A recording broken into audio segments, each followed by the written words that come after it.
Committee will come to order. Welcome, Commissioner Koskinen. On December 20th, the Senate confirmed John Koskinen as the 48th Commissioner of the Internal Revenue Service. Commissioner Koskinen joins the service after a very distinguished career in the leadership of Freddie Mac, the U.S. Soccer Foundation, as Deputy Mayor and City Administrator of Washington, D.C., and as Deputy Director for Management at the Office of Management and Budget. And before that, as CEO of a management consulting firm where he helped to turn around large and troubled organizations, a career I'm sure that's fitting at this point in time. Commissioner Koskinen's career is centered on stepping in and repairing failing institutions, from private companies to the D.C. government to Freddie Mac. And given the challenges facing the IRS, I'm very hopeful that the troubled agency will benefit from your experience, Commissioner. The IRS is staffed with hardworking men and women who do a tough job collecting $2.4 trillion in annual revenue and administering our complex and outdated tax code. But in recent years, public confidence in the IRS has been severely shaken.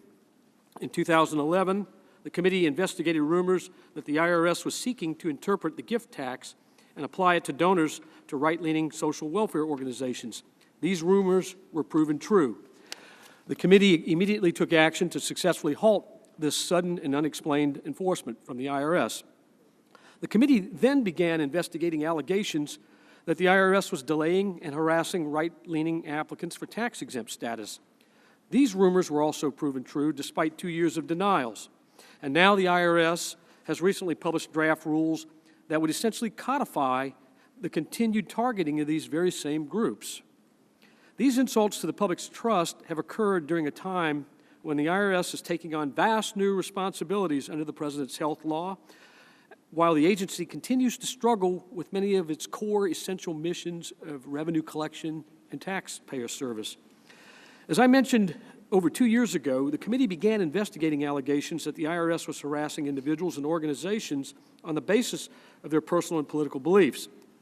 Early last year, the Treasury Inspector General for Tax Administration released an audit finding the agency had in fact targeted groups based on their policy views. For instance, if they had sought to, quote, make America a better place, end quote, or based on their views and had named themselves with the words Tea Party or Patriot. Following the release of the TIGTA audit, the committee sought and reviewed roughly 400,000 internal IRS documents and interviewed dozens of IRS personnel, ranging from frontline screeners in Cincinnati all the way up to the former commissioner. However, this ongoing investigation has been delayed. We've hit a roadblock because the IRS has yet to provide all the emails of former Director of Exempt Organizations, Lois Lerner. Despite the fact that the committees investigating the matter have not, in 6 months, received all these documents requested, nor conducted all the interviews sought, the IRS released a report just weeks after the TIGTA report declaring that no wrongdoing had occurred. The IRS came to this conclusion without conducting an investigation or interviewing any of the managers involved. Commissioner Koskinen, if you have been told that the investigation is complete and no targeting occurred, you have been misled. Last weekend, the President claimed in an interview there was not, and I quote, not even a smidgen of corruption at the IRS, end quote. And he blamed the targeting on, quote, boneheaded decisions by a local office, end quote. Now, this committee has actually investigated the matter to a significant degree and found otherwise. I believe the President's staff is either very poorly informed or they're actually misleading him. Despite the fact that the investigation is ongoing, in November 2013, the IRS also proposed new rules for 501c4 organizations that would push many of these targeted groups out of the public square completely. The draft rules would upend regulations that have been in place since 1959. They would perversely incentivize political activity by 501c3 charities. These rules were proposed because of, in the IRS's words, quote, considerable confusion, end quote, by IRS employees over 501c4 political activity. But the Committee on Ways and Means has actually investigated the matter and interviewed frontline employees in the Exempt Organizations Division. And the committee has found no confusion. IRS screeners were competent, well equipped to evaluate applications for tax-exempt status from groups with political activity. The new rules do not seek to clarify, they seek to silence.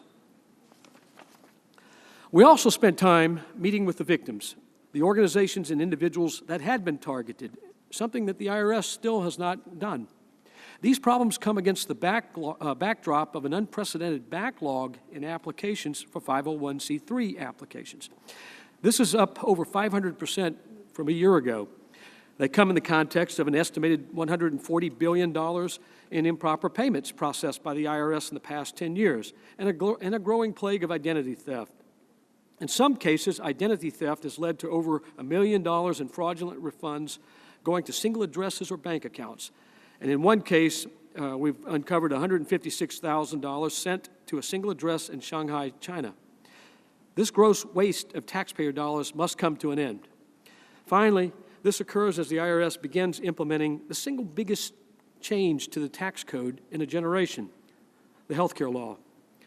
The healthcare law has charged the IRS with administering 47 new tax provisions, collecting over $1 trillion in tax increases, and looking at very complex tax credits, refundable tax credits.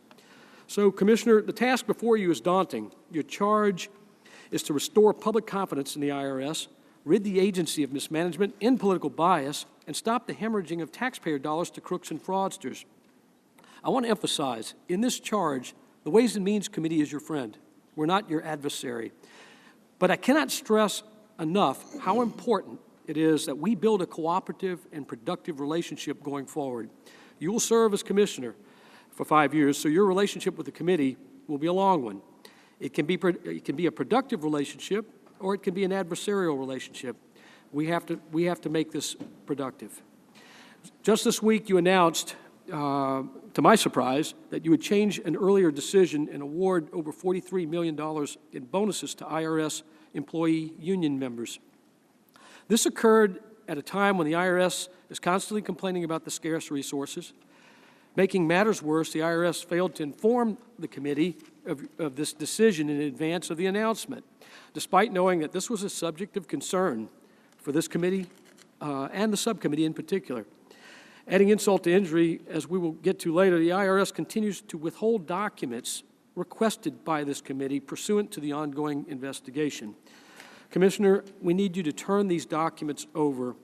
The agency owes us and the American people these documents so we can get this relationship off to the right start. We can clear the slate, get a clean slate going forward so that you can implement the reforms you want to do, restore the trust to the agency, and we can carry on our oversight activities, and then we can address some of the other ongoing future problems with the IRS. So with that, I now yield to the distinguished ranking member from Georgia, Mr. Lewis. Good morning. Thank you, Mr. Chairman, for holding this hearing. I'm pleased to welcome the new Internal Revenue Service Commissioner, John Koskinen, to the Ways and Means Oversight Subcommittee. Mr. Commissioner, you have a tough job ahead of you, and I want to thank you for accepting this challenge, for being willing to serve. Please know that many of us want to work with you to address the financing, service, and staffing problem facing the IRS. As you know, the recent omnibus funding bill provided $11.2 billion for IRS operation in fiscal year 2014. This is a $1 billion decrease from the year 2010. I'm very concerned about the unavoidable reality of these budget cuts. Today, there are 1,000 fewer IRS workers struggling to meet a heavier workload. Now, it takes much longer for taxpayers to receive responses to their inquiries, and the backlog is not a dream. It is grounded in cold, hard facts. The IRS staff must process 5 million more individuals' return and answer 15 million more phone calls with $1 billion less. Let me say that again. 5 million more returns, 15 million more calls, and $1 billion less. My friends, you can only get out what you put in, and you cannot get blood out of a turnip. In particular, I'm very concerned that the IRS long-standing practice of assisting low-income, elderly, and disabled taxpayers in preparing their returns has been discontinued because of these cuts. Why is this? Congress so determined to banish the budget on the backs of the poor. Enforcing tax laws, collecting taxes, and providing service to taxpayers are some of the most vital responsibilities of our government. We cannot keep robbing Peter to pay Paul. Congress cannot cut the IRS budget and hope taxpayers will continue to receive the service they expect and they rightly deserve. It is not just the Commissioner who has called for more resources, but also the IRS Oversight Board, the Taxpayer Advocate, and the Treasurer Inspector General. When taxpayers cannot get the help they need and deserve from a federal agency, they turn to us. I am hopeful that this committee and the Appropriation Committee will listen. We must do everything in our power to support this agency and its staff. In closing, I would like to thank you for being here today. I look forward to your testimony and working with you and the members of this committee to address these important and other issues. Thank you, Mr. Commissioner. Thank you, Mr. Chairman. Thank you, Mr. Lewis. Now it's my pleasure to welcome our witness, the Honorable John Koskinen, Commissioner of the Internal Revenue Service.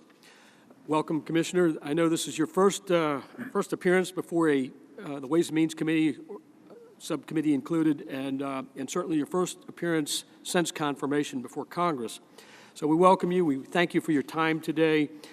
We look forward to discussing many of these very serious issues facing the IRS. And I want to assure you, we have shared goals in this, and we want to, as I said before, want to clear the slate so that we can move forward to achieve the real reforms that you hope to institute, and this committee will be a partner with you in that. Your written statement will be made part of the formal record. We'll give you 5 minutes, as is customary, to deliver oral comments, and then we'll open up for questions. You may begin, sir, when you're ready. Thank you, Chairman Bastani, Ranking Member Lewis, and members of the subcommittee. I appreciate the opportunity to appear before you today to give you an overview of IRS operations, and I look forward to a productive working relationship for the remaining years of my term. I'm honored to serve as the IRS Commissioner and to have the opportunity to lead this agency and its dedicated employees, because I believe that the success of the IRS is vital for this country. The IRS touches virtually every American. I want to outline for you what I believe are the IRS's key challenges and what I will focus on going forward. First and foremost, we just started a new filing season last Friday.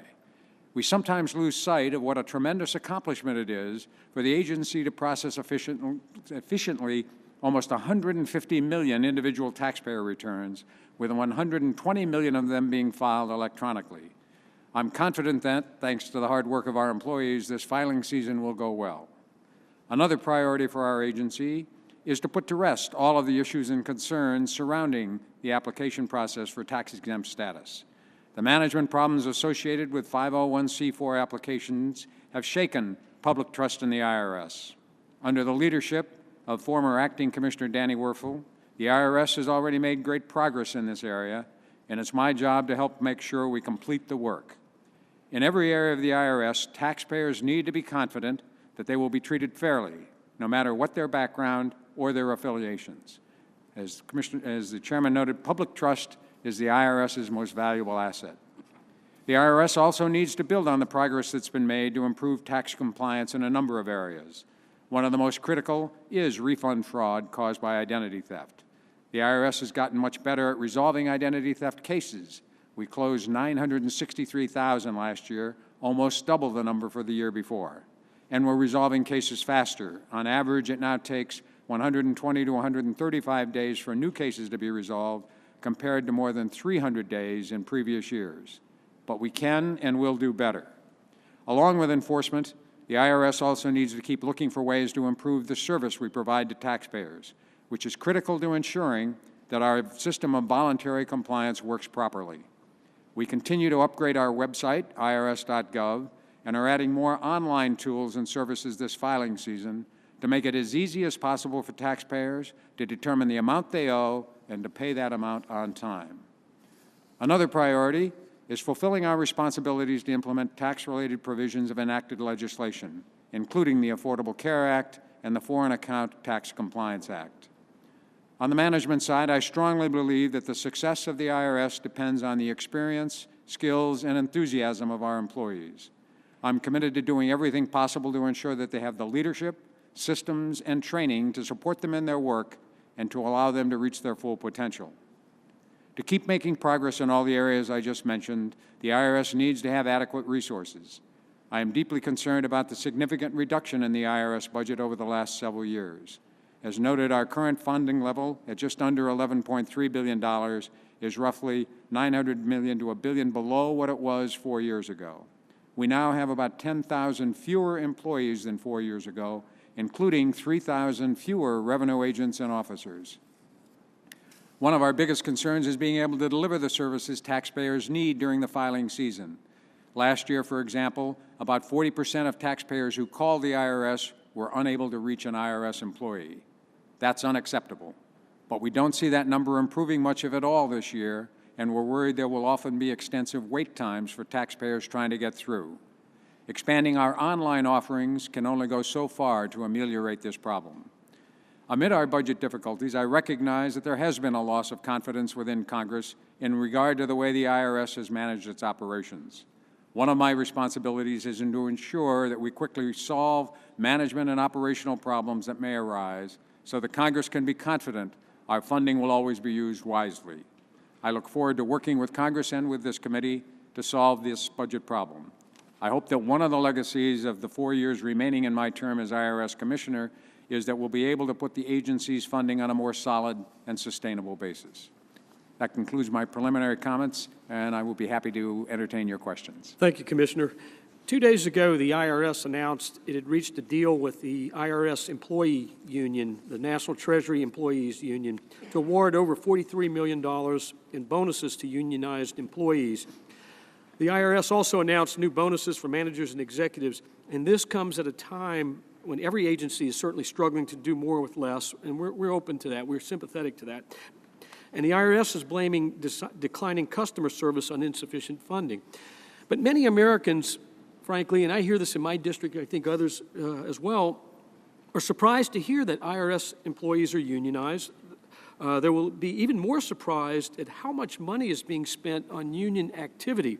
Last year, as Oversight Chairman, I looked into this question and found that in 2012, IRS employees used almost 600,000 hours of official work time on union activity and spent hundreds of thousands of taxpayer dollars on travel expenses for union events.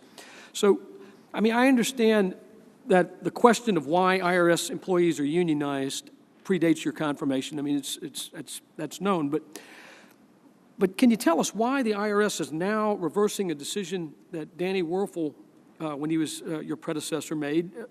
He put these bonuses on hold. Why did you reverse that decision? And will union members continue to be able to use official time to engage in union activity? And will you seek to do something to change that type of what seemingly appears to be an abuse to the American people? Mr. Chairman, I appreciate that question. First of all, let me make it clear, these are not bonuses, these are actually performance awards. They will not be made to every employee. The last year that performance awards were made, a third of the employees got no bonuses. The performance level is determined by managers, not the employees, as we go forward. But are these built into the union contract? The union contract provides that the performance award pool will be 1.75% of bargaining unit employees. Last summer, Danny Werfel confronted a very difficult decision, which was, in light of the sequester, how many furlough days would be necessary to continue to operate the IRS. If the performance awards had been made last summer, one of the options would have been to increase furlough days. And so The IRS, under Danny's leadership, took the position that under the contract, the IRS had the ability to negotiate the 1.75% down to 0%. The union disagreed, filed an unfair labor practice, a grievance, and a lawsuit. And all of those legal actions are pending. In the negotiations with the union, we're negotiating a new 5-year agreement in which we will deal and are discussing with them the appropriate amount of time that should be spent on union activities. In the course of that agreement, we reached a settlement with the union that we would settle all of the unfair labor practice grievances, the lawsuits, it's everything else, not by providing a pool of 1.75, but providing a pool of 1% for performance awards that would be made according to the performance of the employees. I would note that one of the achievements in that negotiation with the union is for the first time we'll actually align the timing of performance awards for bargaining employees with the performance awards for managers in the IRS. The result of that transition is that we will not be paying any more performance awards this year than are in our budget. In effect, the performance awards for this year will be paid in the next fiscal year. So it's no additional funding cost to the IRS. It settles significant litigation, and it's performance awards made to a set of employees who've had no pay raises for 4 years up until this year, and otherwise have been constrained in terms of limitations on their training, their travel, and the support we provide to them. So ultimately, I think the morale of the IRS employees is a significant concern to everyone. Federal employees generally have had a tough time the last few years with no pay raises, the government shutdown and furloughs. IRS morale has not been improved, obviously, with the discussions over the last year, which focus on an important set of issues, but involve 800 employees in the exempt organization unit. We have almost 90,000 employees across the IRS. And so I think it's important to see this in the perspective in terms of their performance awards. They will only go to probably somewhere between 50 and 65% of the employees, and they allow us to settle litigation, which would have cost us, if we lost it, 1.75% rather than 1%. So we spent a lot of time thinking about this in the middle of the negotiations with the union, and I'm comfortable that it's an appropriate, as I said to the union and the employees, an appropriate compromise and an important signal to our employees that we value their contributions to the operation of the agency. I appreciate your answer, but so I can get a clarification, in the contract negotiations, you are going to address official work time being used for union activity? We are discussing that and negotiating that with the union. We're looking at the official work time that's spent in other agencies.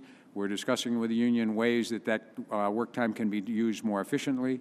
We've had significant, over 80% cuts in travel and training across the board, which has included travel for the unions. So the amount of travel spent by unions for union business last year was relatively minimal. I will say, as I said in my prepared testimony, that while I again understand the pressures trying to meet the sequestration levels last year on the agency, my experience in the private sector is when times are tight, the first thing that goes is training. My experience is the last thing that should go is training. What we need to do is make sure that we provide sufficient training to our employees so that they are comfortable and adequately informed to deal with the American public. So we will spend more money this year on training, not as much as we've spent in the past, but probably more money than we spent last year. I just want to make clear that our constituents want to make sure that taxpayer dollars are being used for legitimate official activity and obligations and responsibilities, and not for union organizing and political activity. I think those are always legitimate concerns, but the unions legitimately are there. They have a negotiated right to represent employees. They are, in fact, an important partner for us in the management of the agency, and so there is a significant amount of work they do that is appropriate, is legitimate, and furthers the operational ability of the agency. So I think it's an important question to make sure that it's within appropriate bounds, but there is a significant amount of union activity that is important and is legitimate and deserves to be supported. I thank you. We'll follow this with you closely and look forward to seeing how the progress goes with these contract negotiations. To change subjects now, for nearly 8 months, this committee has had an outstanding request for all of Lois Lerner's emails. These files exist at the IRS. The committee is authorized to receive 6103 information, so no editing, censoring, or redacting should be necessary. Yet the agency has continued to withhold these documents, which impedes and prolongs this investigation. Commissioner, can you tell the subcommittee how many Lois Lerner documents and how many emails still exist within the scope of this committee's request that we've not received? I do not know the number of that. As you noted along the way, you've received over 500,000 pages of IRS information, and my understanding is that we're working with the committee, continuing to work with the committee to get you the documents you need, that you already have all of the Lois Lerner emails for the time frame in question, but that our people are working with you and your staff to make sure that we get you all the information you need to resolve this investigation. As you and I discussed, nobody wants this investigation to be completed sooner than I do. I think we need to get the facts out. We have 6 investigations going on. My hope is that some consensus about what went on will arise from those reports. I look forward to them. As the facts are actually determined by your investigation and the others, we'll deal with those facts, and my hope is then be able to move on, taking the necessary steps to assure not only the committee but the public that the problems have been solved. And as I said, I want everyone in the United States who's a taxpayer to understand and be confident that when they deal with the IRS, we will deal with them in a straightforward way, no matter what their political beliefs, no matter what organization they belong to, whatever church they belong to, whether they belong to any church, that if you deal with the IRS, we will deal with you in a straightforward, honest way, and we will deal with everyone in the same way. Well, I just want to assure you that it's in your interest to clear this deck and ours to get this investigation done so that you can move forward to institute the reform. So I just want to make sure we have your solid commitment to expedite the forwarding of these documents that we've requested. We have a number of outstanding issues that we need to cover, and we want to get these things cleared out as quickly as possible. As I say, I think it's in everybody's interest. It's clearly in the interest of the agency, clearly I think in the interest of the public, to get to the bottom of this as quickly as we can and then move forward with it. I met with Chairman Camp. He gave me the list of the things he thought were outstanding. My understanding is we're well on the way to delivering at least half of those. We are, I think, narrowing the field, and our goal really is to have you feel comfortable that you've gotten the documents you need to close this investigation. And as I say, my view is the facts will be what they are, and we'll deal with them accordingly. Thank you, Commissioner.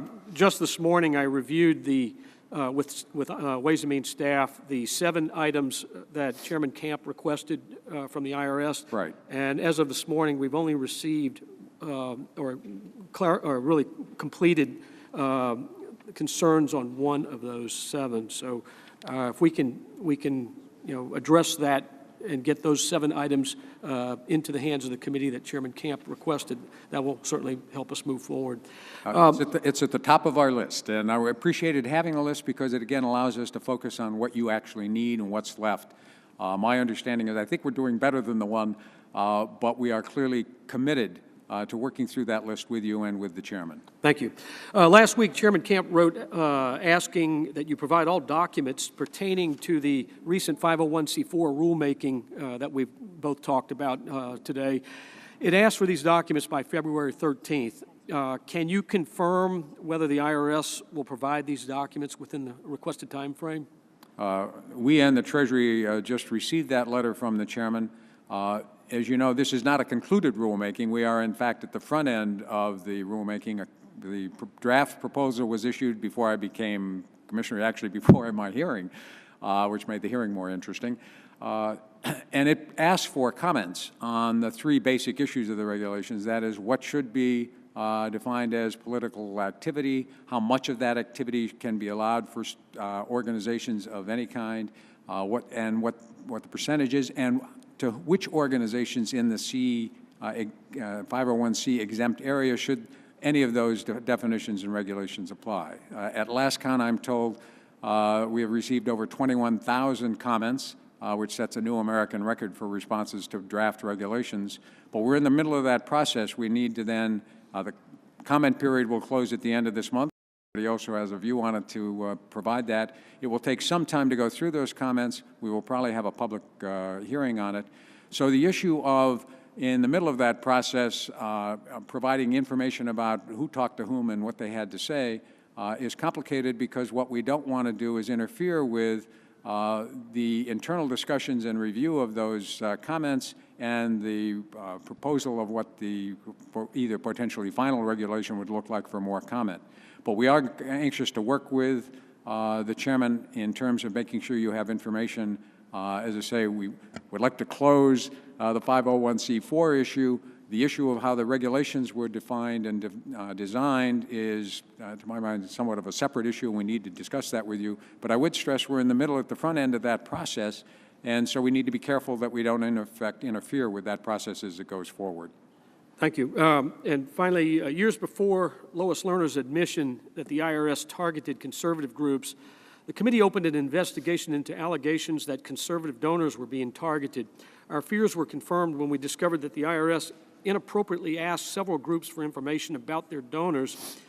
And even though the IRS says donor information was destroyed, the committee has found examples of donor information still in case files. And to date, the IRS has been unable to tell the committee whether the IRS has taken action against any of these donors. So, Commissioner, can you tell us with certainty whether any donors were audited or otherwise targeted based on the information the IRS improperly solicited from these groups?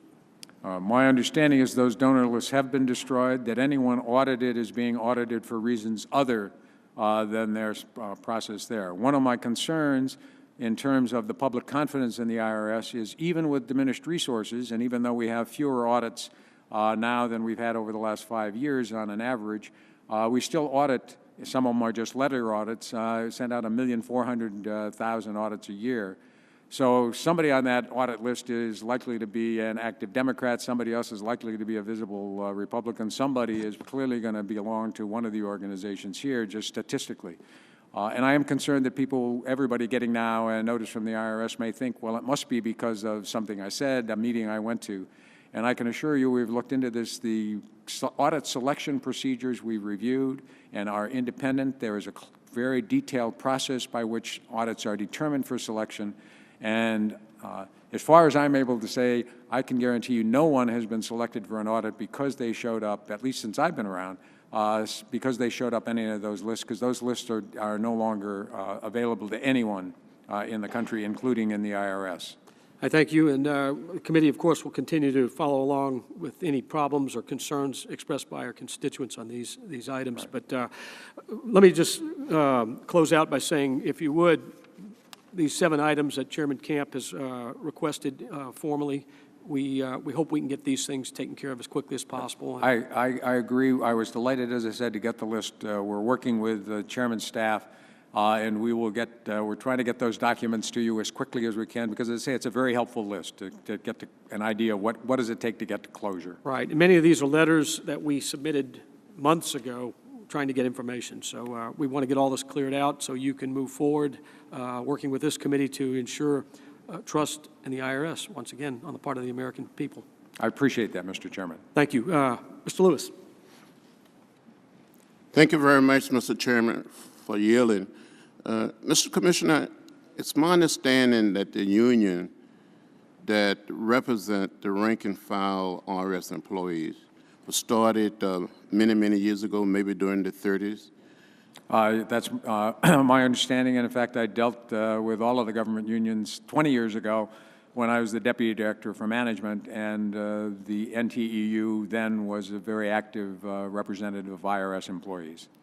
Is it your feeling or your knowledge that the union had played a major role in assisting the IRS in carrying out its mandate? It is my understanding. I've had a long career of dealing with organizations in the private sector as well as the public sector that have unionized employees. The city of Washington, when I was responsible for day-to-day operations, was represented by a range of unions. And much as the chairman said, you can have relationships that are productive in those situations, or you can have contentious relationships. And just as I look forward to an effective working relationship with this committee, my experience dealing with unions is that they have been very effective partners if you make them partners. I was chairman of the Labor Management Partner, or senior member of the Labor Management Partnership program that was set up in the mid-'90s here. We had a very active labor management partnership program at the City of Washington, and I look forward to a productive working relationship with the union. We won't always agree about everything in the negotiations, but they serve a very valuable role in terms of working with us to make sure that we are understanding what is going on the front lines and that we are listening and responding to those concerns. Mr. Commissioner, I want to go back to something I tried to raise in my open statement. I know the IRS budget has been your biggest challenge. The lack of the necessary resources, the cuts, what impact is this having on your ability to carry out the mandate of the IRS? Cuts across the board. The Inspector General last fall noted that as he looked over time, that compliance revenues were down. His determination was $8 billion in response to the $1 billion of cuts. There are other numbers that say it's $4 or $5 billion in difference. It's clear that historically over the last 30 or 40 years, that the more funds the IRS has available for enforcement, the more funds it collects. The entire compliance activity of the agency, money we collect, is between 4 and 5 times the entire budget of the IRS. This year we have 3,100 fewer revenue agents and officers than we had 4 years ago, which means we're going to do fewer audits, we're going to have fewer compliance activities. Somehow that has never resonated as much as what people now begin to understand is that I view taxpayer services as the other side of compliance. We need to make it as easy as possible for taxpayers to pay so they have confidence in the system. As I noted, taxpayer services are suffered not because our employees aren't working hard, but because there are fewer of them. When 40% of the people cannot get anybody on the phone, and that's likely to be the circumstance this year, it's not helping taxpayers, it's not helping taxpayer compliance. I met with revenue agents and officers in Philadelphia. I'm traveling to the 25 largest IRS offices across the United States. They talked with me about the concern they have that we don't have enough people to be able to, in fact, send out the 100,000 additional letters and audit inquiries that we would normally have sent out this year if we had the resources. So across the board, I've already been to 6 offices. I'm off to Dallas and Jacksonville this week. The major concern I hear in employee town halls, which I conduct, in which they're allowed to ask me any question they'd like, is that in every department of the agency, including the legal operation, we are understaffed. And it means that people are working harder, trying to do their best, but it means ultimately that we're not performing as well. And one of the reasons I've made a bigger issue of this is, as I said at my confirmation hearing, to some extent you get what you pay for. We get more than probably we have a right to deserve for the work of these employees under the stress they're under. But I think it's important to understand what we're not going to get because we're not paying for it. Well, I want to thank you for making a trip to Atlanta. I visit the people there from time to time, and there's hundreds and thousands of hard-working IRS employees there. I want to thank you. Are you back, Mr. Chairman? It's been my pleasure. My wife worries a little about this 2-city-a-week trip. But my experience in the private sector and in the public sector has been the people who know best about what's going on in an organization are the frontline workers. And one of the things I hope to encourage in the IRS is more information flow from the front line up to the top. As I've told workers, if there's a problem, it's my problem and we'll work together to solve it.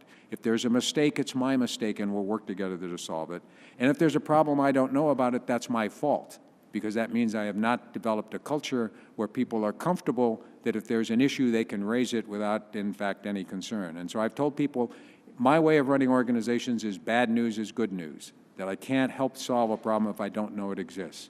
So I've encouraged people. I chaired the cross-government organization of inspectors general when I was at OMB for 3 years, and I've tried in the private sector to remind people internal auditors are your best friend. I've told government executives during my career that inspectors general are your best friends. Internal auditors and inspector generals don't create the problems. They simply advise you about the problem before it gets bigger.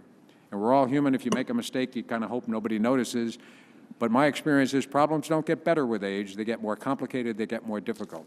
So one of the things I hope to encourage in these trips, I will be to offices that cover about 55 to 60,000 employees, is to send the message that we're all in it together. I'm prepared to stand behind them, but I need to know what they know. I need to have their suggestions for how to improve operations. I need to know where they think there are problems.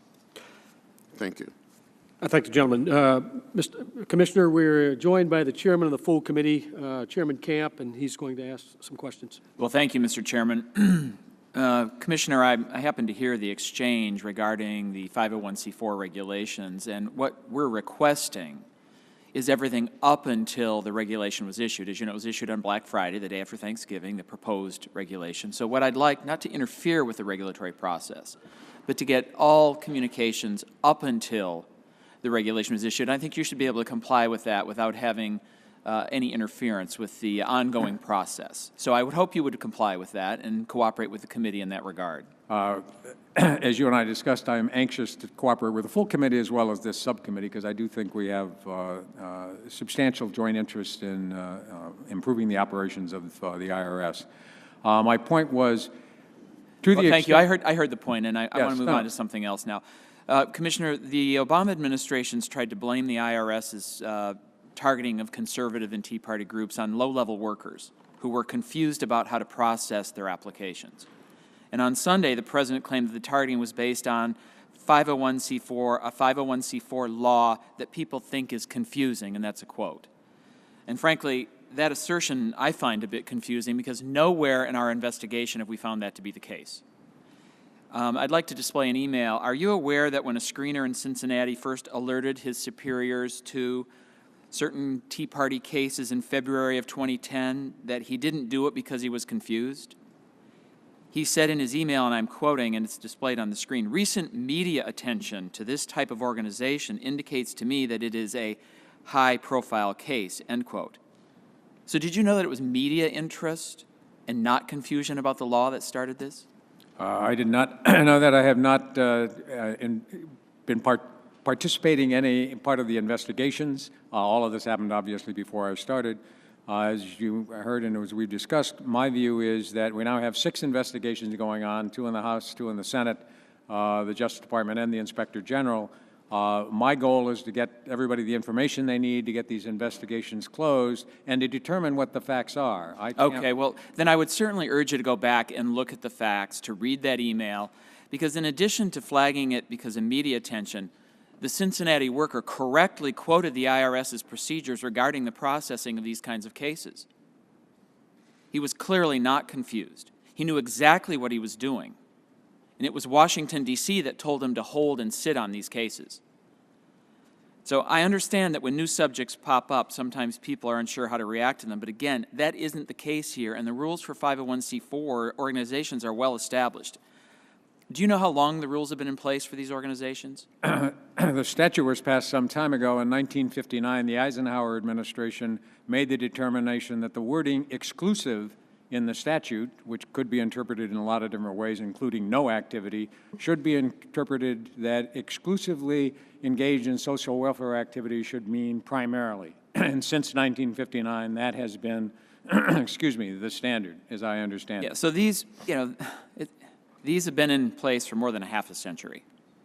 So the IRS and its employees have been dealing with these groups for a very long time, and I think it seems like a stretch to claim the agency was confused after this long.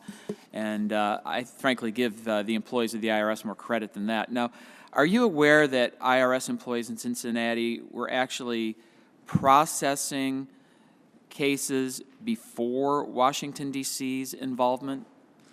They were actually processing them through to completion? Mr. Chairman, we've, I gather, provided you over 500,000 pages of documents. I have not looked at any of those documents.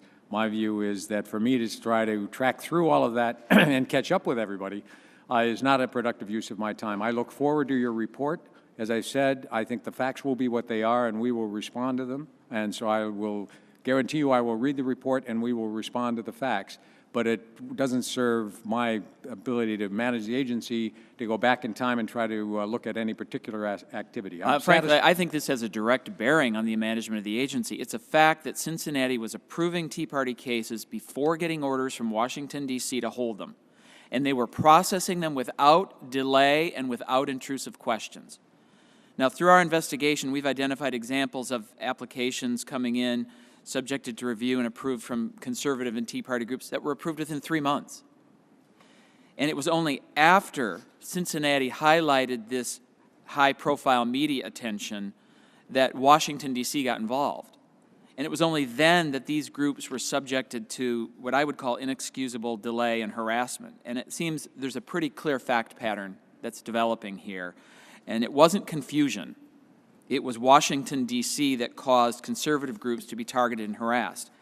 Now, the attempt to mischaracterize the targeting is being driven by confusion, or as the President said, boneheaded decisions out of a local office, and that's a quote from the Commander-in-Chief, is bad enough. What's worse is the administration's attempt to mislead the American public about the reason for the proposed regulations. And the proposed regulations, as I mentioned, were released on Black Friday in 2013. They were drafted in a manner, in my view, intended to shut down Tea Party groups. But they were marketed to the American people as a response to the targeting, as a, quote, solution to clarify the rules as recommended by the Inspector General. And the truth is that our investigation has revealed that the regulations weren't drafted as a remedy to targeting. In fact, they were being worked on in 2011, during the time of the targeting, as another line of attack against these groups. Now, Commissioner Koskinen, the committee has found IRS emails from 2012 in which the IRS and Treasury discussed working on 50C regulations, quote, off-plan. Do you know what off-plan means? Do not know what that would have meant in 2012. Well, I'm pretty sure that means hidden from the public. And would you agree that if Treasury and the IRS had fabricated the rationale for a rule change, it would tend to raise questions about the integrity of the rulemaking process? I look forward to working with the committee. I want you to get the documents you need. I look forward to discussing with you the report when it's finalized, and I look forward to reviewing with the Treasury Department all of the comments about the regulatory process. At this point, I did not participate in it. I do not know the background of how the regulations were drafted, but I can guarantee you that I will look independently and in a balanced way at what will be, to the extent I have any control over it, at what the appropriate draft regulations and final regulations should be. As I said earlier, we have 21,000 comments, which is more comments than ever in any regulation, and I think all of these issues will be appropriately considered in the comment review process. Have you seen the rationale, the published rationale for the 501c4 proposed rule? My understanding is that they were, all I know is what I read in the press when they were put out. It was before my confirmation hearing. I commend that to your reading. Right. But it'll be open. Everyone can make comments about the draft regulations as they are now. There will be a public hearing. Will be numerous occasions for people to bring any information that they would like or perspectives about those regulations forward before they are finalized, and they're clearly not going to be finalized in the near-term future. Do you know how many Tea Party and applications from conservative groups are still awaiting review at the IRS? My understanding, and I asked that question, of the 131 that were in the queue, 121 of those have been resolved, with about 85 of them approved. Some dropped out, some are under further review of the 10 that are remaining. So give or take a little over 95% of the applications in the queue have been resolved one way or the other. And of those that are still waiting, how many have been longer than 1 year? I can't answer that question, but I assume out of the 131, by definition, they will all be there more than 1 year. I understand, obviously, that you're new to this job, as you've mentioned, and the agency's had a lot of turnover at the top in the last 2 years, which, frankly, it needed. But it's clear to me that we need to get to the truth about what happened at the IRS and how conservative and Tea Party groups were targeted by the agency. And I want to be perfectly clear. This committee will fight any efforts to restrict the rights of groups to organize. And they need to speak out. They have the ability to educate the public, just as unions are allowed to do. And so we'll get to the bottom of this, and I certainly expect you to produce, and quickly, the outstanding documents this committee has requested. As you know, I gave you a letter on January 8th, or a memo with a list of outstanding requests, and of those, we've received some documents on one of the 7 requests that I made. So there's still a lot of work to do. So I appreciate and agree with the statement you made in your written testimony that public trust is the IRS's most important and valuable asset, and I believe the IRS has a long way to go in restoring its credibility. And I think you can take the first step by fully complying with this committee's request and stopping the rulemaking action on the 501c4s until the appropriate investigations are complete. And as soon as we get the documents that have been requested for a long-standing time, I can assure you that we'll move forward on this investigation in a very timely manner. So with that, I yield back, Mr. Chairman. Thank you. I thank Chairman Camp. I see we've also been joined by Ranking Member Levin, and I'm pleased to recognize Mr. Levin for questions. Thank you and welcome, Mr. Commissioner. Thank you. You know, I think it's not surprising but unfortunate that this hearing with the new commissioner has taken this approach. I remember when we had a hearing, it was with the Inspector General, when the chairman talked about a culture of corruption, and there's never been any evidence of that or of political influence. The emails that were just put forth here came from a gentleman, and we pulled the story about him that goes back to June 18th, and I read it. The headline is, "Conservative Republican at IRS Defends Treatment of Tea Party." And I read, "John Schaefer, who described himself as a conservative Republican, told congressional investigators he flagged the first application for tax-exempt status from a Tea Party-aligned group that he and lower-level agents came across in February 2010 because it was a new high-profile issue." This is from Mr. Schaefer, who describes himself as a conservative Republican. And all of these efforts to tie this to the White House have been fallacious. I now would like to read a communication from the Deputy Inspector General for Investigations dated Friday, May 3rd of 2013. Gentlemen, as a result of our meeting with Russell a couple weeks ago, we agreed to pull emails from identified staff members of the EO organization in Cincinnati to find out, number one, if an email existed that directed the staff to, in quotes, target Tea Party and other political organizations, and two, if there was a conspiracy or effort to hide emails about the alleged directive. Audit provided us with a list of employees in questions, keyword search terms, and a time frame for the emails. We pulled the available IRS emails, which resulted in 5,500 responsive emails. It continues, review of these emails revealed that there was a lot of discussion between the employees on how to treat the Tea Party and other political organization applications. There was a be on the lookout, a BOLO list specifically naming these groups. By the way, it turned out groups besides Tea Party. I continue. However, the emails indicated the organizations needed to be pulled because the IRS employees were not sure how to process them, not because they wanted to stall or hinder the application. There was no indication that pulling these selected emails, these selected applications, were politically motivated. I repeat, there was no indication that pulling these selected applications were politically motivated. I ask that this be inserted in the record. Without objection. So, Mr. Chairman. Would the gentleman yield for a moment? Yes. I want to emphasize that this committee's investigation is not complete. And the purpose of all of this inquiry with the commissioner today is to get his assurances that he will provide the documents that we've requested to complete this investigation, and then we'll come up with conclusions.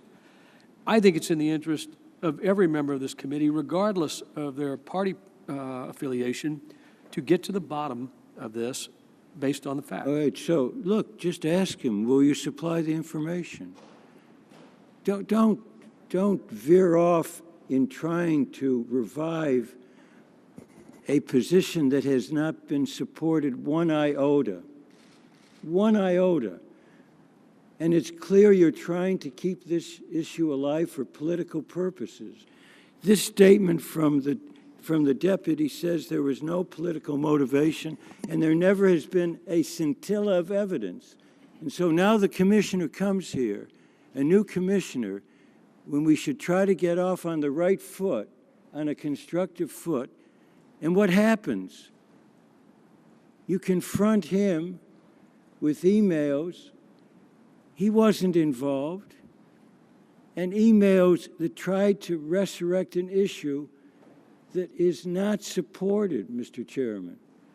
If you want to have a constructive, cooperative, bipartisan effort, do so. But don't use this hearing as an effort to essentially pursue a political purpose. So I ask you, and I'll finish, to the director, are you willing to cooperate fully with this committee? I am, and look forward, as I said earlier, to that cooperation. Thank you.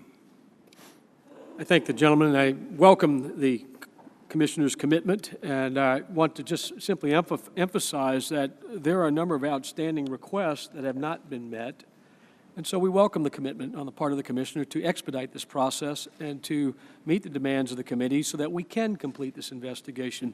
I mean, we clearly have documentation that a number of the frontline workers were doing their work appropriately, and that the confusion set in only after there was some intervention by Washington. So we just want to get to the bottom of this. I don't think and the to get the evidence shows information that. will be necessary to do so. I now yield to Ms. Black. Thank you, Mr. Chairman. And Commissioner, welcome to our committee. We appreciate your being here. We understand that there are some questions that you can't answer. I'm going to try to ask you some questions that maybe you can help clear up about some things that we did see that occurred that are not only a concern of this committee, but also the American people. I want to follow up on two things that you answered questions for Chairman Bastani. One, you said there was 6 ongoing investigations. Was I correct in what I heard, that there are 6 investigations? It's my understanding that there is an investigation going on by the Senate Finance Committee, the Senate Permanent Subcommittee on Investigations, this committee, the House Oversight Committee, the Justice Department and the FBI, and the Inspector General, and I think that adds up to 6. And at this point in time, none of these investigations have offered a report, have completed a report. Is that correct? That's correct. That you're aware. Okay. I'm not aware of any of those either, and I thank you for chronicling those investigations. The other thing that I thought I heard you say, but I wanted to clarify that as well, is that you said they are evaluating 501c3s. Is that all 501c's, or is that just the 501c4 that's being looked at right now for potential changes in regulation? Excuse me, when the draft regulations were proposed before my hearing, the request for comments included several things. What should be the definition of political activity? To what organizations should that definition apply, not just whether it should be just the C4s or beyond that, and what percentage of activity, political activity, would disqualify you from tax exemption.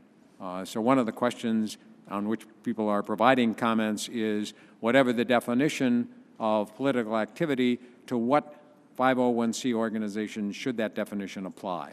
So 501c5s would also be included in that? Are they looking at the C5s as well? The question is, people are commenting. I have not looked at any of the comments, but I assume some of the 21,000 comments are coming from people familiar with the activities of 501c3s, 5s, 6s, 7s, and they are responding to whether or not there should be a common definition, whether there should be a definition for those particular subjects, what the percentage should be. That's what the the requests were for. So potentially we may see some changes in the regulations for C5s and their political activity as well? My understanding is that the request for comments will be considered, and then the determination will be made as to what, if any, regulation should be issued and to which 501c3s it should apply.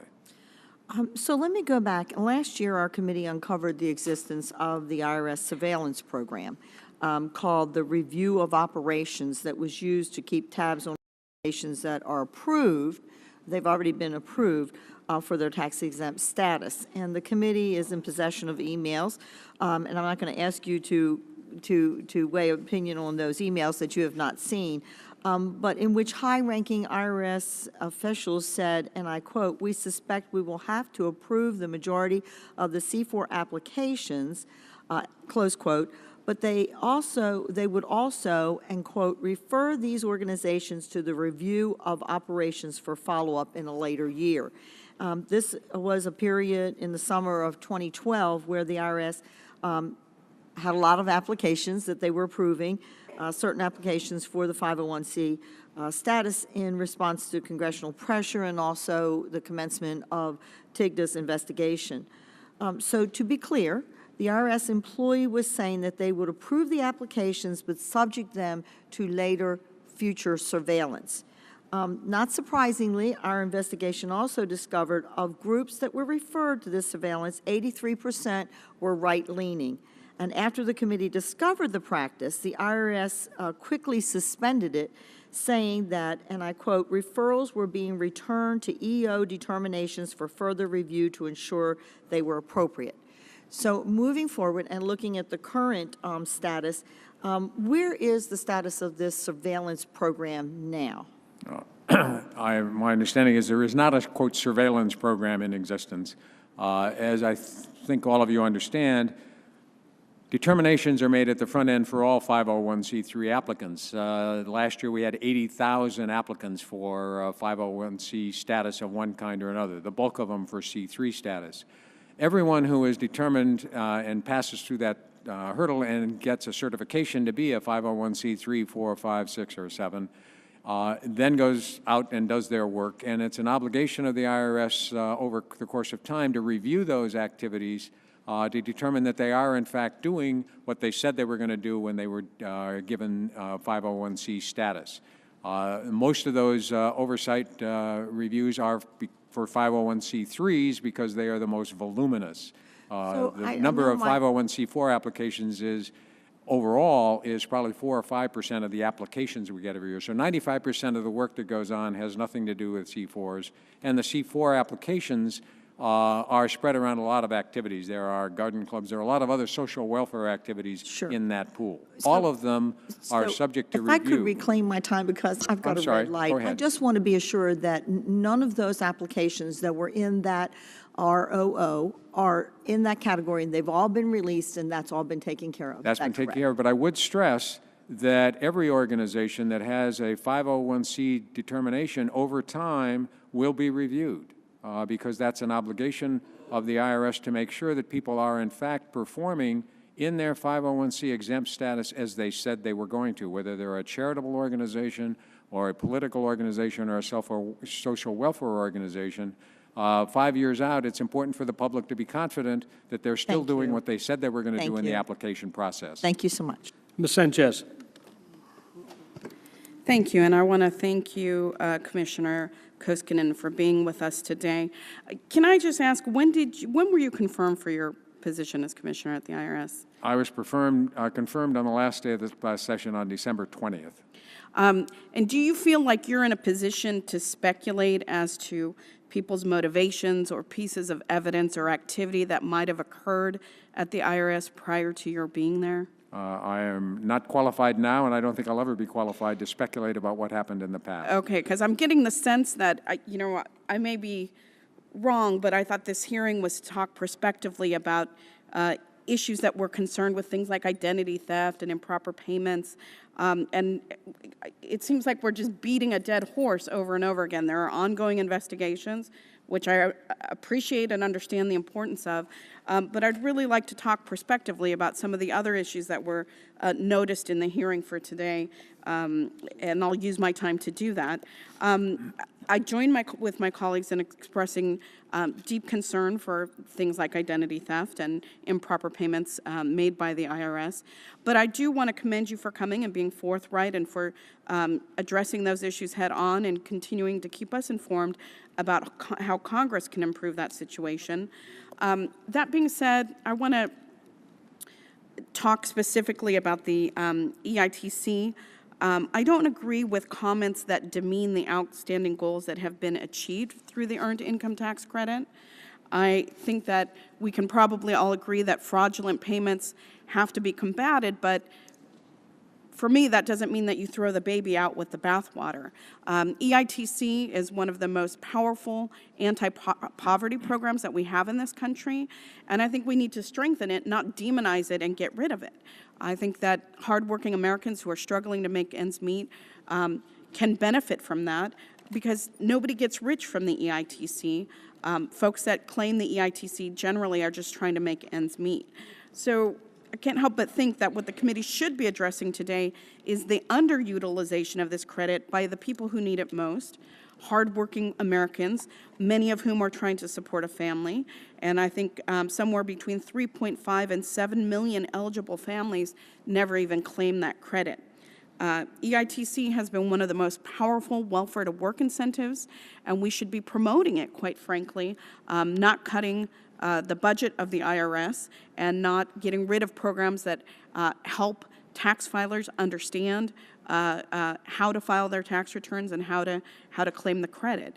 I'd be much more in favor of a constructive discussion by this committee instead of a partisan witch hunt at issues at the IRS. EITC enjoyed years of bipartisan support, and I have to say that I'm frustrated and let down by some of the recent conversations that have taken a most unconstructive turn towards the EITC. So, you know, I'd love to hear your ideas for ways in which we could possibly strengthen the EITC. I understand that we need to combat the fraud that exists in that program, but it's kind of hard, I think, for an agency to do its best work when it's being underfunded. Any comments on EITC, Commissioner? Well, I've been around a while, and so I was actually working in the Senate. I was Senator Rubicoff's administrative assistant during the Nixon administration when the EITC program was passed with the support of that administration. And somebody reminded me recently that President Reagan referred to it as his favorite poverty program for just the reasons you noted, that it supported working poor, it encouraged people to work, it provided them added incentives. So we have a balancing act. We have a responsibility, because we're running the program in addition to collecting taxes, to make sure that it's properly utilized. So we kicked off tax filing season on last Friday. I was in Baltimore with an EITC Awareness Day, because we do estimate about 20% of eligible people for the program do not apply. At the same time, I am concerned, as I think this committee and others are, to make sure that we are providing the appropriate amount of money to the right people, not more and not less. So we need to get everyone eligible to participate, but we need to make sure that that payment stream is effective and appropriate. And so we're working on both counts. I noted it in my challenges we're facing, and it's an area that I think we need to devote as much resources as we can. Part of it is resources on the front end in terms of providing advice to taxpayers as to whether they qualify or not. And qualification changes. About a third of the people their qualification changes every year. They either make more money or less money. Their family situation changes. They may get divorced. Children move. So that it's a complicated program for someone trying to make an honest determination or prepare to deal with. So we're trying to work on both sides. We want everybody eligible to benefit from the program. We want to make sure that improper payments are cut to the extent we can to make sure that the funds are utilized effectively. Thank you, Commissioner. I see that my time has expired, and instead of going over time, I would just like to alert you to the fact that I do have another issue that is on my radar screen about the orphan drug tax credit, and I'll submit that in writing for you to be answered after your testimony. Thank you, and I yield back. I thank the gentlelady, and I can assure her that we want to root out the fraudulent payments in the EITC program, but certainly recognize the value of the program, and it's a program that we will be able to partner with the Commissioner to hopefully simplify it to make it work better. With that, I yield to Ms. Jenkins. Thank you, Mr. Chairman, and thank you, Commissioner, for joining us. The President's health care law resulted in the largest expansion of the IRS's role in history, burdening the agency with enforcement of 47 new provisions totaling about $1 trillion in new taxes. One of the IRS's new duties under the law will be verifying income information to determine how much an individual will receive in the premium tax credit subsidies. Yes. And back last fall, the Treasury Inspector General for Tax Administration released a report detailing improvements needed in order to ensure the IRS could adequately strengthen the premium tax project that is a part of the law. These, as you well know, these premiums are taxpayer subsidies that are available to enrollees in the form of refundable tax credits. The CBO's annual budget and economic outlook, which was released just yesterday, estimates that 80% of folks enrolling over the healthcare exchange will qualify for and use one of these premium tax credits. The CBO estimates that the Treasury will be giving out nearly $900 billion over the next 10 years in healthcare premium tax credits. Now then, even the most honest of taxpayers can expect to face difficulties with the IRS over this subsidy. Any number of normal life events, as you just talked about with the EITC, such as marriage or a job promotion, could inadvertently lead to an individual being paid too large a premium tax credit, and it will be up to the IRS to recover that money. However, it doesn't even begin to touch on the difficulty the IRS will face when confronting folks who might commit outright tax fraud. As I just noted, these are refundable tax credits, which are particularly attractive to those who are wishing to commit fraud. We're talking about millions of individual tax returns and a pot of nearly $900 billion. So that brings me to my primary concern. Beginning on page 14 of the report, the Inspector General raises significant concerns over the IRS's lack of fraud mitigation strategy to guide the system's development as it relates to the premium tax credits. It notes that there is no overarching fraud mitigation strategy and concludes by saying this, and I quote, "The IRS's existing fraud detection system may not be capable of identifying ACA refund fraud or schemes prior to the issuance of tax refund returns," end quote. Now, I see that the IRS agreed with the Inspector General's recommendations to develop fraud mitigation systems. So can you just give our committee an update of what exactly the IRS is doing in its effort and how successful we can expect that to be? I'm happy to. I mean, we could have a long hearing on where we are in that subject, but in the short answer, let me say, first of all, the IRS role in the front end of the program and its rollout went very well. So with all of the other difficulties, it is important to note that we were able to serve the income verification role in the fall and continue to do that effectively. We are concerned that people's life experiences will change. They are making determinations are made about what the premium tax credit in advance should be based on an estimate by the individual of what they will earn in 2014. And as we all know, when we do withholding determinations for W-2 purposes or otherwise, you make an estimate, but it never is quite exactly right. So there will be reconciliations of those tax credits at the back end, and that's a major challenge for us. But in terms of the fraud potential, it's important to understand, as I think this committee does more than most, that the advanced premium tax credits don't go to the individual. They go to the insurance company. So the opportunity for fraud at the front end in terms of claiming the credit with third parties claiming it are limited compared to what the normal identity theft and refund fraud claims are. So the money is going to an insurance company, so unless you have a relative in an insurance company you'd like to help out by getting them more money, there's no incentive at the front end to have an increased payment. At the back end, when you come in and you actually reconcile what you actually thought you would earn in 2014 with what you did earn, and then complete a calculation as to what your premium tax credit ought to be, To the extent that either you didn't get a credit or you got too small a credit and you are owed a refund, that will be based on an insurance policy that you actually own. You cannot fabricate that. We will actually, on a regular basis, be getting from it, and we are now, getting from insurers the enrollees, who's on their policies, who's engaged in them, so that your chances at the back end, even if you get a refund, you can't get that free and clear. You will have to had a policy that you paid a premium on. So notwithstanding all that, we do need to make sure that people are reporting their income correctly, because the way you could increase or decrease, you may have a policy if you underreport your income and therefore say you have right to a bigger premium, that would be a refund fraud if you're doing it willingly. And we are developing screens with that. I would note with the Inspector General report, that was a report requested by our IT people who are working in partnership with the Inspector General to have the Inspector General come in at a regular basis and review the status of the progress. And that's why it's a productive working relationship. We are confident that based to some extent on our success at the front-end rollout, to some extent on the success we've had in other IT initiatives in the last 3 or 4 years, that we're going to be successfully able to execute our responsibilities at the back end. But it comes at a cost, and that cost is under the resources. It's an additional burden that we're bearing. We expect it's going to cost $300 to $400 million, and it's going to come out of other IRS activities because no funding has been provided in our budget.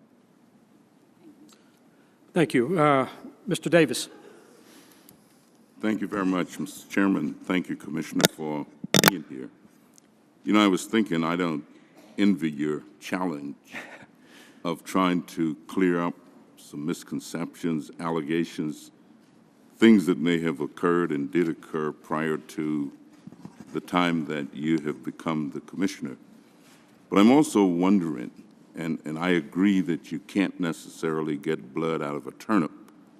And like my colleague from California, I don't necessarily want to rehash all of the old leanings and difficulties that have existed, but I do want to explore how do we go forward. I mentioned, I noticed that you put a great deal of emphasis on training. That is, training staff so that they fully understand the best approaches to meeting the service needs of the agency. And yet I note that the training budget has been severely slashed so that the resources simply are not there. I guess my first question is, how do you motivate staff and stimulate the agency, put in the management procedures that's going to allow us to get more with less? And seems to me that that's one of your real challenges based upon all of the needs that we know exist. Well, it's an important question. It goes to the heart of your management approach to an organization. As I said earlier, I've spent my career taking over or managing organizations under stress of one kind or another, and part of my role is not to look back or second-guess what happened in the past, to simply play the hand you're dealt. And as I noted earlier, one of the first things that always seems to get cut is training, and my view as a manager is that the last thing that ought to get cut. Certainly in the case of the IRS, 75% of our budget is people. So we need to be efficient with those people. We need to train them appropriately so they can deal with the public appropriately, and we need to provide them the resources so we can increase their effectiveness. So one of the things we're doing, in fact, trying to help taxpayer service deal with the budget constraints, but in fact move forward into the 21st century, is change the utilization of our website. If you look at the website today from where it was a year ago, it's like it's a different agency. We're trying to make it more user-friendly. Last year, or the last couple of years, we've had an app called Where's My Refund? Last year, it got 250 million hits. Now, obviously, some people are checking every day to see where their refund is, but they would be making calls otherwise. So that's 250 million calls that you didn't have to entertain theoretically. We also, this year, for the first time, have get a transcript. You can get online, once you authenticate who you are, back information. That was a significant volume of calls as well. So we are trying as best we can to utilize technology to provide a better, more user-friendly interface with the taxpayer, which will allow us to be more efficient and use the resources better. We'll occupy over 1 million square feet less of office space by the end of this year than we had before. We've cut outside contractors by $200 million. We no longer send everybody an IRS tax booklet because most people never used it, and that saves us $50 to $60 million in printing and postage. So we're being as efficient as we can, but ultimately it goes back to your point. We have to invest in our workforce. They are, in fact, and that's why I stress frontline workers so much, they are the people who do the work. They can give you the most information about what needs to be done, and we need to do whatever we can to support them. So we'll spend more money on training, I'm going to find it someplace, this year than we did last. It won't be as much as we used to spend, but I think it's a critical investment for the agency to make. And let me ask you quickly, what are you hearing from your tours when you talk to the frontline staffers? What are they telling you? I get a couple issues. The overriding one is the understaffing. It doesn't matter where they are. They're in call centers, they're revenue agents, they're enforcers, they work in legal. They all, not complaining, but just describe the limitations on our ability to do the work because we don't have enough people. The other issue I discover, and it's not there, is that it happens in the private sector as well, is frontline employees oftentimes never get asked what they think, and if they get asked, oftentimes they have a feeling nobody listens to the answer. So one of the things I hope to encourage in the IRS culture is more information flow, as I said earlier, from the bottom up as well as from the top down, and also across the silos that inevitably exist in an organization. Because I think it's important for employees to understand we value their insights, we value their work, and we're only going to be as good as the information they provide us. Thank you very much, and I yield back. Thank the gentleman. Mr. Marchant. Thank you, Mr. Chairman. Welcome, Commissioner. As a congressman, our frontline people back home are our constituents. Right. And they do not hesitate to share with us the shortcomings and their concerns. And right now, they've lost confidence in the impartiality of the IRS. And I don't know of any time in my career where they have been more vocal about that, and they're angry about it. So some of the questions I'll ask are questions that they're asking me.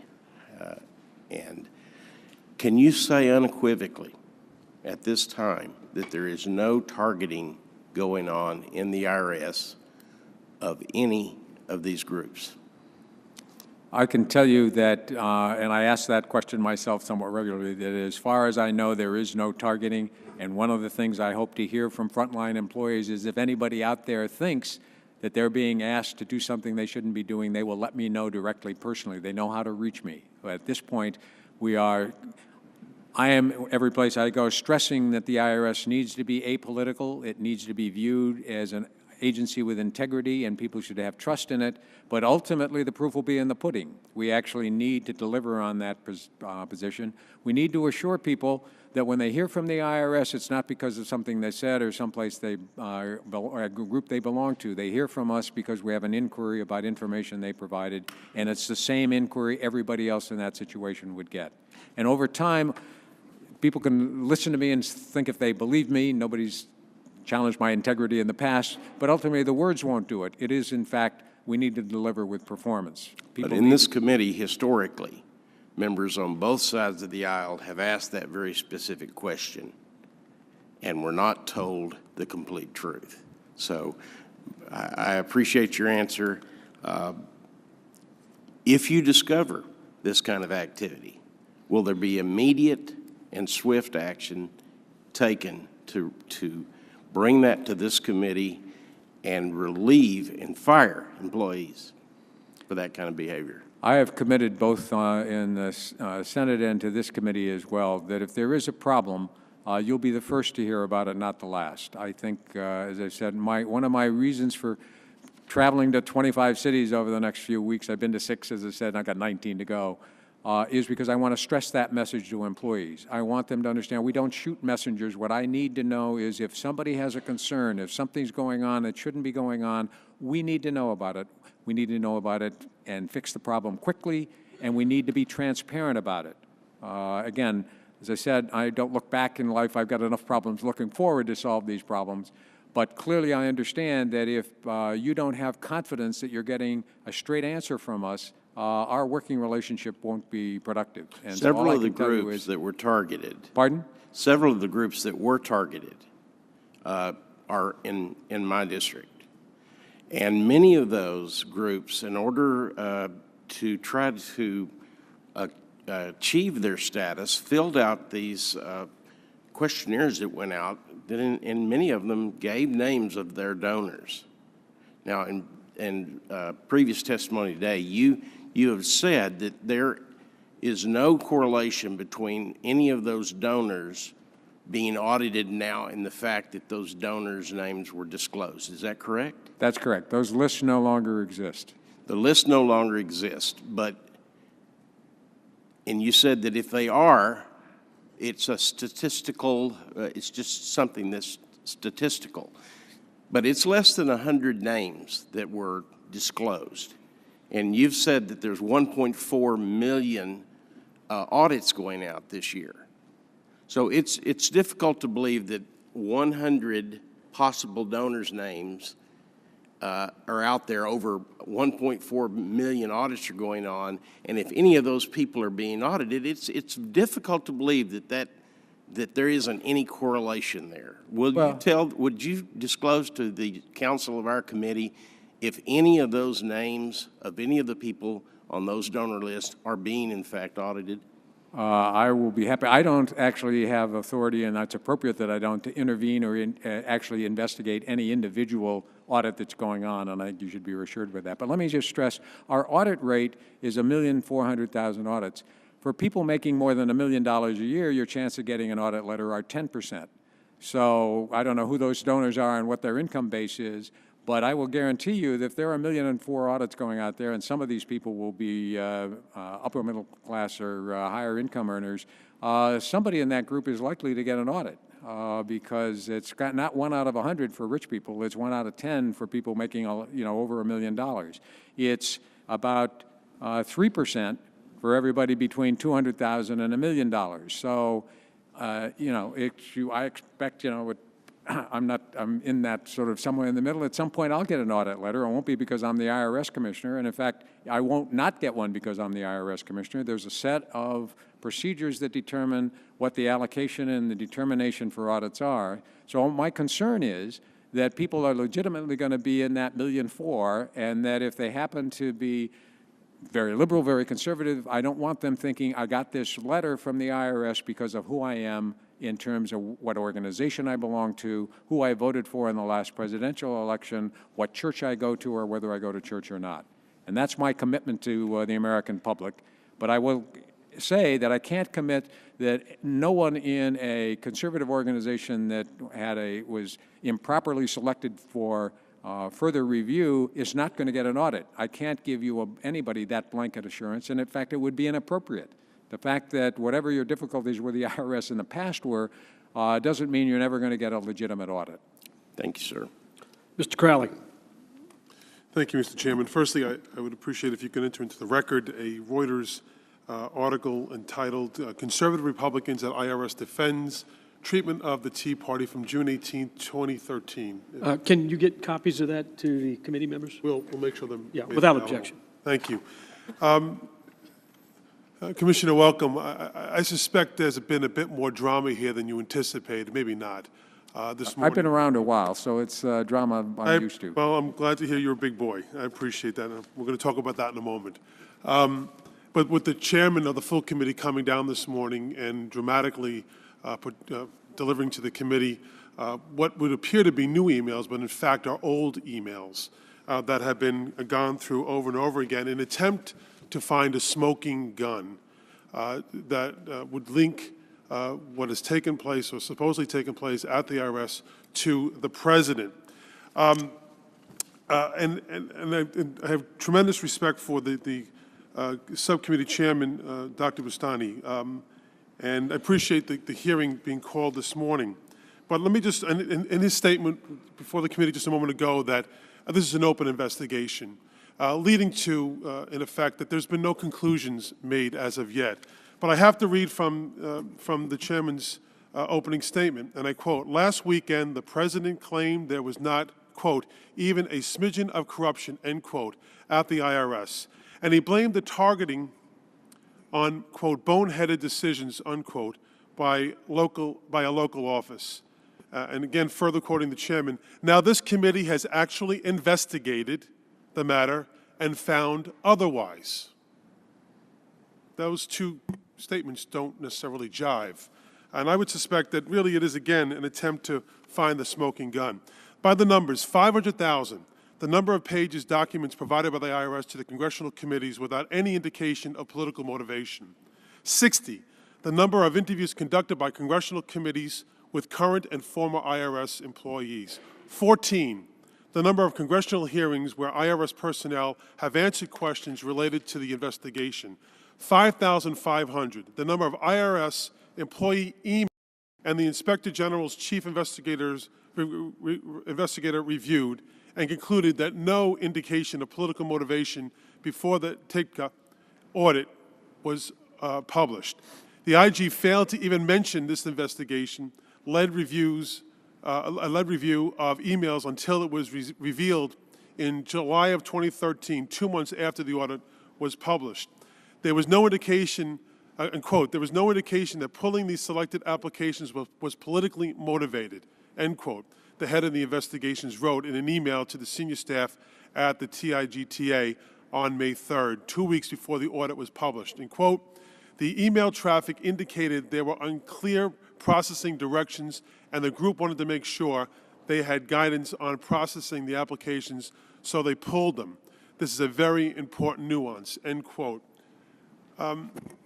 The Treasury Inspector General never mentioned that the term progressive was used to single out applications and was among the terms in the 298 applications reviewed in its audit. A July 2010 PowerPoint presentation instructed screeners to use the word progressive and emerge alongside Tea Party to select applications for further scrutiny. It was a much broader investigation, and again, you would only, by the questioning of the other side, it would only indicate that the Tea Party or conservative groups were targeted, when in fact, political persuasions of all sorts were targeted as well. And I have decried and continue that it is an outrage if the IRS does it, as you have indicated, Commissioner, as well. If any group is targeted because of their political persuasion or their religion or ethnicity, whatever it may be. Now, I mentioned before drama and the need to find a smoking gun. I mentioned there is no new material that's been brought to your attention this morning. As a boy, I played cowboys and Indians, and I suspect you probably did as well. I was back in the 60s. You probably had better equipment back when you were growing up. But I remember... I was playing at an earlier stage. I didn't want to say that, but sometimes I had to stop in the middle, and whoever was playing the Indians say, "Slow down, stay there. I got to fix my gun. I had to fix the cap gun."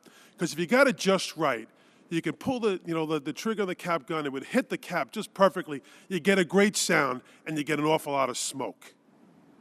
Well, I suspect they found a smoking gun. It's a cap gun.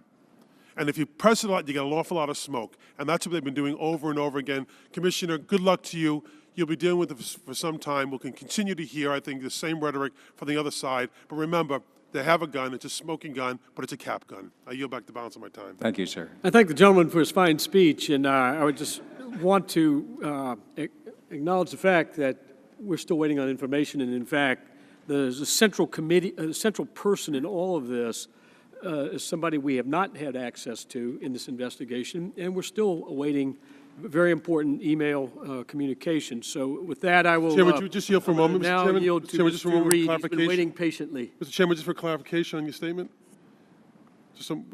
In your opening statement, though, you did make reference to the fact, and I quote, "Now this committee has actually investigated the matter and found otherwise." That's a conclusion. Otherwise is that we have not completed the investigation. Interesting term of art. I appreciate it. Yield back.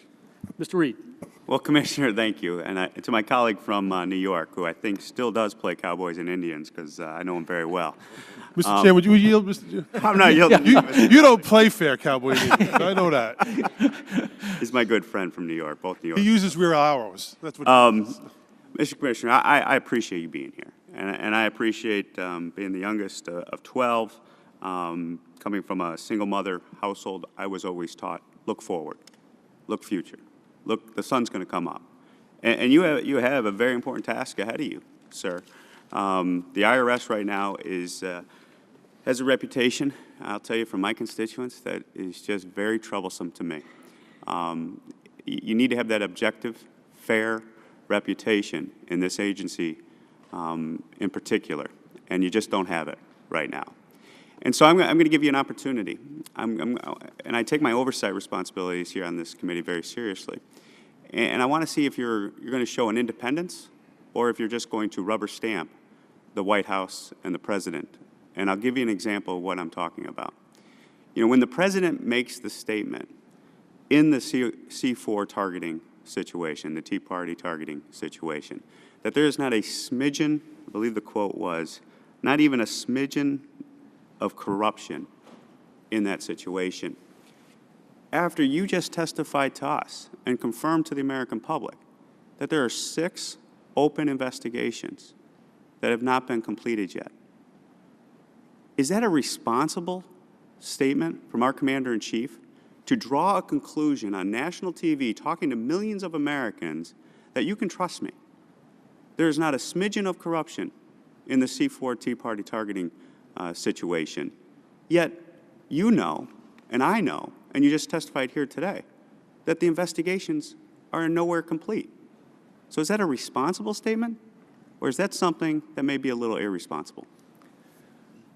I don't want to get into a big argument here, but as you've just heard, there have been a lot of statements made in the face of an open investigation that would appear to be drawing conclusions prior to the conclusion of that investigation. So I don't think that there is a single focus on people at this point drawing conclusions. My position is, as I've said, I'm looking forward to this committee's investigation being concluded and the other 5 and determining where the facts actually are, and I look forward to that. See, what I just heard there, being a relatively new member here, is that you didn't want to answer the question. That you're afraid to stand to the White House and say, you know what, Mr. President, it may not have been the most appropriate comment to make to the American people in a public setting. Let me just make it clear. I did not respond to Chairman Camp or the chairman of the subcommittee when they drew conclusions in the face of an open investigation. It's not my role to challenge what anybody is saying in terms of what's going on and what happened in the past. I've said I'm looking forward to the investigations being concluded. We'll see what the facts are and we'll respond appropriately. I'm not engaging in, I'm not answering your question, I'm not engaging with anybody in a debate about the perceptions they may have. I don't think that necessarily would establish that I don't have independence or that I'm not going to behave independently. And if we're going to solve this problem, I think it's going to help if we actually work to see if we can't get the IRS back in a position where it's not being bandied about one way or the other politically. So if I hear your answer correctly, then you would be of the opinion that there is no way to come to a conclusion at this point in time, the way you're testifying before us, that there is no smidgen of corruption in the Tea Party situation because the investigations have not been complete. My position has been that everybody's entitled to their perspective on the evidence as it's unfolding. And I appreciate that. So I'm asking, what is your I do not have an opinion. I'm not expressing opinion on Chairman Camp's view, on Chairman Brustani's view, or anybody else's view. I am telling you, I am here to run this organization. I'm going to run it in a straightforward way, and whatever comments anybody is making are their business, and it's up to them. And I'm not going to go around second-guessing comments by anyone. Okay, so do you believe that the investigations are not complete, so therefore there's no way to come to a conclusion as your role as Commissioner of the IRS whether or not there's evidence of corruption in that agency at this point? I'm not coming to any conclusions. What anybody else wants to do is up to them. Okay, well, and I appreciate it. That shows an open mind to get to the facts, to get to the end of the investigation and get to the conclusion. Wanted to talk to you from an operational point of view, because you do have some needs there that you clearly have referenced in the understaffing issue and the funding issue. How have you judged that there is an understaffing issue in the agency from your point of view? I mean, you've heard from the frontline employees. I get that. We've heard the same type of comments. But have you done any studies, or do you intend to do any studies or metrics? What metrics are you going to deploy to demonstrate that there is an understaffing issue with the IRS? And how are you going to measure the fulfillment of meeting those understaffing and underfunding situations? The IRS is a remarkable agency in the sense that it measures a lot of things, and it cares a lot about those measures. One of the measures is how many telephone calls go unanswered. We measure that. In the old days, we were as high as in close to 85, 88%. Last year, it was 61%. I find that a measure not of people not being working hard. It's a measure we don't have enough people answering the phone. Now, as I said, And we're how do you come to that conclusion? How do I come to the conclusion is that they measure whether if calls are answered or not, and 40% But then how do you not know that that's not because the people aren't doing their job? Might be, but I suspect on It the might basis. be. No, And no, that's what I'm asking. No, How no, are you gonna I will gauge tell you. that? It's always, something's always possible. I've been out now. I've been to 6 offices. I'm going to be the rest of them. I've been to call centers. I've watched people working. And I will guarantee you there is no way that 40% of the calls not getting through has anything to do with the activity and the dedication of the employees working there. I can guarantee you that we would answer more calls if we had more people. I can guarantee you we don't have the people because we don't have the funding. Time has expired. Yes, yeah, time has expired, and this is a question we're going to have to continue to work with you on to justify, as we talked about in our meeting prior to this hearing, justification for how the money's being spent to really right-size this budget. So this committee will work with you, and but we're going to need information from you and to make those decisions. No, and as I've said, it's not as if I say we need unlimited funds. I think the question is well-founded. We need to tell you what you're getting for what you buy and what you're not getting because you're not buying it. And as we go through the budget, we're about to start the 2015 budget discussion. My view is I need to be able to tell you if we got $100 million for this, this is what you would get. If we got $300 million over there, this is what you could get. And I can demonstrate in the past what you've bought. You bought a Where's My Refund website that took 250 million hits last year. That didn't come for free. It came because we spent money appropriately. But I think it's exactly right. I spent 3 years at O&B on the other side of the equation worrying about how money was spent. It's taxpayer funds. The taxpayers deserve to feel that we're careful stewards of that funding and that we're spending money. We're measuring what we get for it. We're making sure that we're efficient. We're trying to take this agency into the 21st century with technology so we don't run a Model T with a lot of people doing the work. But I can tell you, you can look at it. You can look at the enforcement numbers. We have 3,100 fewer revenue agents and officers. I've met with them, and they will tell you how many millions of dollars are uncollected that are sitting right there. We actually have done the reviews. We just don't have enough people either to send the letters or answer the calls that come back. But I think it's an important question, and I look forward. I think, Mr. Chairman, you're exactly right. I wouldn't ask you to give us the money just for fun or just for some general purpose. If we get the funds, and we'll talk about it in the 15 budget, I will do the best I can to identify exactly where the funds would go, what you would buy for it, and then I'll come back a year later and be held accountable. Did you get what you paid for? And we look forward to that, Commissioner. Thank you. Mr. Paulson. Thank you, Mr. Chairman. Commissioner, thanks also for being here to testify today. You know, it goes without saying that you're taking the reins of a very troubled agency at a very troubled time, and I sincerely hope that you're going to have success, a lot more success than some of your predecessors have had in ensuring that the IRS is going to be administering the law in an appropriate manner because, as you've clarified, I think, in your opening statement, hardworking taxpayers deserve this at the very, very least. And I want to touch on several topics real quick, if I can, in my limited time. Commissioner, the IRS's proposed rules for 501c4 groups, they're bizarre for a number of reasons. And not only are they premature, released in the middle of an ongoing congressional investigation, they also do upend long-established, as Chairman Camp had mentioned earlier, rules that are governing 501c4s. And just looking at the regulations, I understand that under the proposed rules for 501c3 charitable organizations, they would still be able to conduct nonpartisan voter registration. Is that correct? That's my understanding. Okay, but if a C4 organization conducts nonpartisan voter registration, it would jeopardize its exempt status and count against that entity's social welfare activity. Is that correct? That's a proposal out there for discussion and comment. All right, and then under the proposed rules, a C3 charitable organization would still be able to conduct nonpartisan candidate forums near an election, correct? It's my understanding. All right, but again, if a C4 organization held a nonpartisan candidate forum near an election, it would then jeopardize its status and count against the entity's social welfare activity, correct?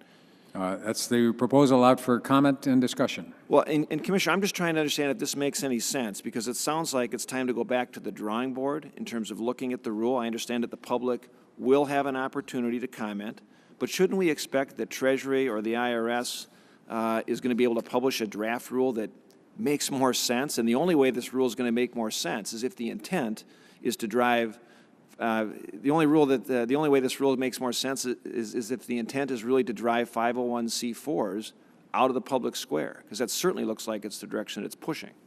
Well, as I noted, we have, as I say, the new American record for comments in terms of 21,000, and there's still more time. And I look forward to seeing what those comments are and participating. I don't have total control over this, obviously. Participating in the discussion to respond appropriately to those comments, which are covering these issues and others, because I do think that it won't do us any good if we end up with a final regulation that doesn't solve the problems that people are commenting on and think exist, both with the process generally and with the particular proposal. So I'm looking forward to learning more from those comments, and they will, I think, address the issues you raise. Commissioner, just like I think many members up here and who are members of Congress, we've heard from our constituents, and I've certainly heard from many Minnesotans who now light bulbs went off. They learned about what's going on in the media and the press last spring about various individuals being targeted based on their political beliefs, their personal beliefs, and now they're thinking, you know, I'm a little anxious, I'm a little suspicious. I've heard from folks saying, my accountants are telling me we've never seen this level of audit activity before, and light bulbs are going up there saying, hey, I've been active with some 501c4s, I've given in politically to some organizations, am I being targeted for that purposes? Can you just let me know and let the committee know in general, and you've touched on this, but what procedures, if any, is the IRS now have in place to ensure that individuals are not being targeted by the IRS in any way as a result of their personal or political beliefs? That issue's been reviewed. I've actually talked with our chief risk officers and others. The IRS has a historically long history of very detailed procedures and reviews of audit selection criteria. And I can guarantee you that no one is targeted because for those audits in that criteria for any affiliation they have. The audits are targeted according to data in the analytics that come through in terms of where we are likely to find either underreporting or overreporting, where there are likely to be issues. And I think it is important to assure the American public that that is the situation, and I can give you my unvarying commitment that the IRS, as it goes forward doing audits, will be doing them in a fair, even-handed way. And as I discussed earlier, my concern is that everyone going forward, to the extent there is visibility about the basis for it, is going to assume that if they get a letter from the IRS, they're going to immediately think, what did I do wrong? Which organization should I not belong to? Who did I give a contribution to? What's my church affiliation? And I just want to the extent I can by saying it, but as I said, the proof will be in the pudding, assure people that there is no selection criteria that would be viewed as unfair. It is all done independently, and people are going to be treated and have been treated fairly in terms of audits. Commissioner, can I just ask, would you and your staff be willing to work with myself and members of my staff to relate on some of those concerns that have been raised from some individuals that I've heard of from in terms of IRS reviews? Right. And as I said earlier, I've talked to the employees. It's always been my view that internal auditors and IGs are very important sources of information. Frontline employers are. As I said in my Senate confirmation hearing, congressional inquiries are a great and important source of information. An individual inquiry from a constituent is probably anecdotal. But if we get a series of them from different constituents, from different congressmen, then that's an important source of information that we need to listen to and investigate. So to the extent that anybody is getting concerns, I'm delighted to work with you, and I will commit that our organization will work with you to make sure that we haven't inadvertently gotten somebody in a situation they don't deserve to be in. And I would like the public to feel confident that when they raise that issue with you, you can raise it with us, and we will jointly assure that if there happens to be a problem, everybody will know about it quickly and we'll fix it. But basically, I am confident that we're not going to find those problems. But I need to hear from your constituents. One of my commitments to my staff is when we hear from somebody in the Congress, I want to respond promptly. I do not want to have you feel you write a letter and it takes months to get an answer from me. If you write me a letter, I'm going to write you an answer quickly. If there's a problem, I'm delighted to work with you to try to get to the bottom of it. Thank you, Mr. Chairman. Thank you. And some of the questions that Mr. Marchant and Mr. Reed and Mr. Paulson, as well as Chairman Camp, raised relate back to the 7 items that Chairman Camp gave to you. Right. So hopefully we can get those things cleared up. Yes. Mr. Kelly. And as I said, I'm delighted to have that list because it does help us focus on what it is that you feel you need more documents from, where you think you haven't gotten all the documents you need, so that we can actually be responsive. Okay. Thank you, Mr. Chairman. Mr. Commissioner, thanks for being here. I'd echo the comments of everybody else. You've got a very tough job, but your background suggests that you've done this before. So when you were turning around different companies, and you said you were called in to help out with troubled companies, when you look at the IRS, your number one goal right now, it has to be restoring its image with the public, does it not? It is. I think, as I said, I don't say it as words. Public trust in the agency is critical. It's our most valuable asset. It's important to the, we collect 91% of the revenues of the government. We touch virtually every American. Yeah. So we've got to have people confident for, And we agree on that. And I think we also agree that you and I both work for the same people. I've always said, these are taxpayers' funds we're spending. They need to be confident we're stewards of it. And I think Mr. Paulson alluded to whenever he's back home, and Mr. Marchant talked about the same thing. When I'm back home in Western Pennsylvania, I talk to people all the time, and we try to gather information. As you just said, come to us, let us know what's going on, make us aware of what's happening. I tell me people come to me and talk to me, and this is not anecdotal. This is a fact. You know what they say? You can use my story, but you can't use my name. Now, the reason they say that is because the history doesn't have the same projection as the words. And, I've been around for a little bit of time. There's usually, when people tell little stories or jokes, they say there's the 3 biggest lies. 2 of them could be something other, but the last one is always, I'm from the government, I'm here to help you. Right. I would just suggest, and I don't know how you're going to do this. You're a turnaround guy, so I'd like to hear, how are you going to turn that around? I hear what you're saying, but I heard Mr. Warfel come here, and he gave us a document, said this is our path to getting this fixed, and then he didn't stay in the path very long and went someplace else. You're on board now, and this is a turnaround issue. I mean, I'm really concerned about this because I got to tell you, the American people, I don't know what the approval rating is of the IRS, but you know what? They're scared to death of the IRS because of the past performance.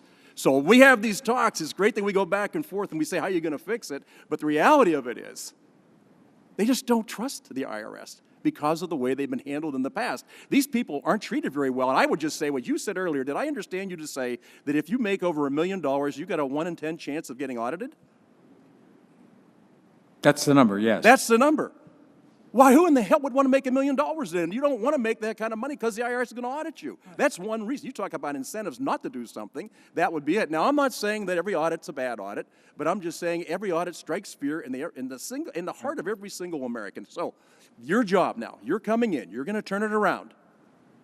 And I looked at the figures. The Secretary of the Treasury makes $199,700 a year. You make slightly less than that. But I also know that because I'm not eligible for a performance award. All right, but wait a minute. Title V of the U.S. Code, the IRS has in recent years paid 72 of its employees annual salaries higher than that of the Secretary of the Treasury. This includes 33 employees who earn more than $225,000. Is this part of your turnaround, getting a better focus on how we pay these folks? Oh, yes. Actually, we have special authority that was provided by the Congress, actually, with the reorganization. So the answer is yes, you're going to look into that? I've already looked into it. Okay. And in fact, I will tell you, part of it comes under what's called critical pay authority, and I am very concerned that that authority now expires because what we've used that for, primarily there are 22 employees under critical pay, or 29, I guess, and more than half of them are IT employees. Of what it is that you're going to do. And I know you haven't been there that long, but I also know because of your background, there are certain things you see relevant to this agency that you've seen in other companies. And as you were called in to help companies that were in troubling times, your number one objective right now, and I got to tell you, this idea, and I know we've talked about people drawing conclusions, but you were drawing a conclusion that says, I'm not going to make a statement based on people making a statement on facts that aren't yet put out there, whether it be Chairman Camp, whether it be the President of the United States, or whoever it is. The truth of the matter is, we don't know yet what the answer is in the investigation of the IRS, do we? No, that's right. We're all waiting to see what you find. But the answer is yes. We don't know, do we? No, that's correct. Okay, so we don't know. So nobody can make a declarative statement saying, it's not funny for me. I got to tell you. No, I'm telling you. I'm I've serious. just heard, when I go home, I've heard declarative statements from several people. And I understand that, but you didn't tell them exactly what they're asking you. My point would be, listen, nobody can stand in front of you and tell you that this is clear, that there's absolutely not one smidgen of evidence that proves it's not there. The investigation isn't done. It isn't done. Those type of answers add to the gap between what people trust and what they have faith in anymore. You know why? Because the answer is never a direct answer. It's an end run. When I come out of church after Mass on Sunday, when I'm in a Walmart, I'm in a Kmart, when I'm down at my little coffee shop, you know what they keep saying? How do we know we can trust you? How do we know we can trust the government anymore? That's a heck of a position to be in this country and in this time, because overwhelming data that we've looked at, sir, is that they can't trust us, and we've given them every reason not to. So when we have hearings like this, I think the open exchange is great. I think the ability to talk to each other is great. Straight answers are the things that people are looking for. I would just say to you, and I got to tell you, when people tell me back home, you can use my story, but you can't use my name, that is the most chilling effect of what has gone on. And the fact that it goes unanswered for weeks after week, month after month, and we keep hearing, there's actually nothing there. Let's move on, folks. Nothing to see here. That's when they know, you know what? It's another cover-up. So I got to tell you, you got a tough job in front of you, but no tougher than mine. I got to take care of 705,687 people in Western Pennsylvania and the rest of this country who expect us to do the right thing for them, because that's the model that we've always stood for. That's what America means. So I thank you for being here. Any way we can help you, I'd like to weigh in, and we will get back and forth on some questions we have, because the investigation is far from over, and there's other things I think we need to look at. But you need to turn the agency around. We need to turn the government around so we can instill that faith and trust the American people need to have in us. Thank you, Mr. Chairman. Thank you, gentlemen. I look forward to working with you on that. Now, we're very honored to have the chairman of the Social Security Subcommittee, our esteemed colleague, Mr. Johnson, here with us. Thank you, Mr. Chairman, and I thank you for holding this important hearing and allowing me, as a full member of the committee, to attend. Mr. Commissioner, on behalf of my constituents, some of whom, like the Allen area patriots in Texas, appear to have been targeted by the IRS, I just want to send a clear message that the IRS has no business targeting Americans for their beliefs. What's worse is that while this scandal is still under investigation, even though you claim it isn't, the Obama administration has proposed new regulations that effectively target these very same organizations. Let me be clear. You have the responsibility as the head of the IRS to ensure the IRS is not being used as a political weapon, period. And you've said that. Now, Mr. Commissioner, I want to talk to you about the so-called Death Master File. Are you aware of it? I am aware of the Death Master File. Over the years, this file has been used by identity thieves to commit tax fraud as well as victimize families of lost loved ones. The Bipartisan Budget Act took an important step towards stopping this by ending the immediate public availability of the Death Master File, a change your agency has advocated for many years. Unfortunately, the Department of Commerce, which handles this file, is ignoring the law, still allowing access until it establishes a certification program for legitimate users. Now, Mr. Commissioner, I'm going to ask you some questions, and I hope you can respond simply yes or no. That'll save you talking. With the tax filing season underway, doesn't Commerce decision mean that the Death Master File can still be used by identity thieves, yes or no? I was not aware that Commerce had kept it open, but if it is open, then it can be used. So tax fraud is still possible because the file is still publicly available, yes or no? As long as those files are available, it's a target of opportunity. Mr. Commissioner, I now want to ask you about the individual mandate tax.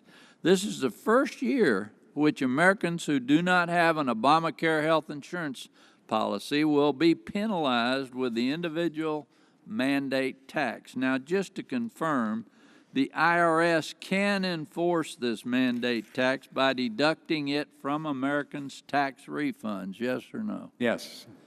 Isn't it also true that the government can sue Americans who don't pay the individual mandate tax, yes or no? I think that's correct. Okay. You know, I think that it is true. The, Obamacare brief filed by the administration's lawyers before the Supreme Court says, in addition to going after refunds, the Attorney General has general authority to file civil suits for unpaid tax liabilities. Right.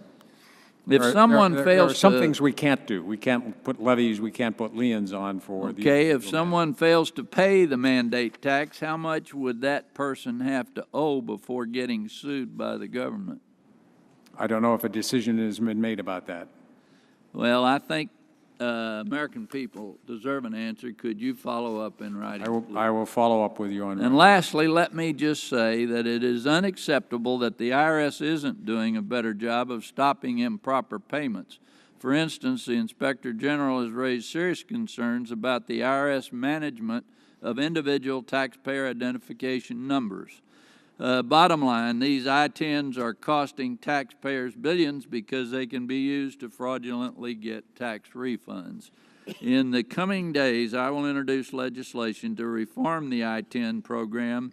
Joint tax tells me that that would save about $7.5 billion. I hope we can get together on this.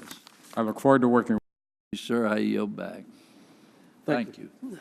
Well, Commissioner, I want to thank you for being here today, answering questions, providing your testimony to the subcommittee. Please be advised, members may have written questions they will submit, and those questions and your answers will be part of the formal hearing record. Clearly, there are a plethora of issues, some that are still outstanding and issues going forward during your tenure that we're going to work with you on. It's my hope that we can have a cooperative working arrangement, and we can see to it that we restore the trust of the IRS in the eyes of the American people and solve some of these many difficult, outstanding problems as we go forward. So with that, the subcommittee stands adjourned. Thank you.